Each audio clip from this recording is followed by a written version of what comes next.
வளிமண்டலத்தில் ஏற்பட்டுள்ள குளறுபடிகள் காரணமாக இன்று பிற்பகல் அல்லது இரவு வேளைகளில் நாட்டின் பல பகுதிகளில் இடியுடன் கூடிய மழை பெய்வதற்கான சாத்தியக்கூறுகள் தென்படுவதாக வளிமண்டலவியல் திணைக்களம் எதிர்வு கூறியுள்ளது.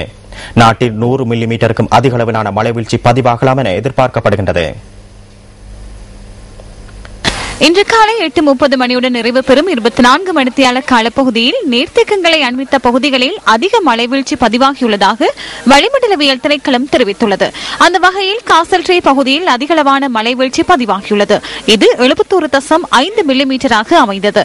இதனை விட கன்யானில் 71 மில்லிமீட்டர், லக்ஷபானவில் 53.2 மில்லிமீட்டர், நாட்டனில் 50.7 மில்லிமீட்டர் அளவிலான மழை வீழ்ச்சி பதிவாகியுள்ளது. கந்தகட்டி பிரதேசத்தில் 60 மில்லிமீட்டர் மற்றும் காலி ஹினிதும பிரதேசத்தில் 51.5 மில்லிமீட்டர் மழை வீழ்ச்சி பதிவாகியுள்ளதாக வளிமண்டலவியல் திணைக்களம் எதிர்வு கூறியுள்ளது. புத்தளம் தொடக்கம் கொழும்பு மற்றும் காலி ஊடாக ஹம்பாந்தோட்டை வரையிலான கடற்பிரதேசங்களில் இடைக்கிடை அல்லது இடியுடன் கூடிய மழை பெய்யக்கூடும் என தெரிவிக்கப்பட்டுள்ளது. நீர்ப்பாசன திணைக்களத்திற்கு சொந்தமான நீர்த்தேக்கங்களின் நீர்மட்டம் 17 வீதத்தால் உயர்வடைந்துள்ளதாக திணைக்களம் தெரிவிக்கின்றது.